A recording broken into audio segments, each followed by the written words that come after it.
माँ मु कौन कहूली कि पिंकी आउ घर सब कम करपारनी आ मत भी एमती मो बिजनेस संभाल बापा बिजनेस संभाला बेलू मत भी बहुत प्रेसर पड़ जाऊँगी से भावुँ कि आम घर छाड़ी आम अलग रही बोली। तू पलैले आम दायित्व नब किए से? तुम दायित्व किए नब से तुम जानी।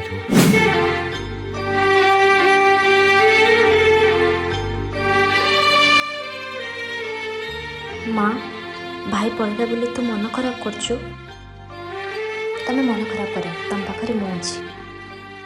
तू झील पिलाटा कौन दायित्व नबू? माँ समस्त कहते झील जन्म पर घर को किंतु दरकार पड़े से झील तांकर पुओ होइकि सारा जीवन तांकर सब दायित्व नहीं पारिबो। नारी तोरो केते रूप केते कहानी दिन सरे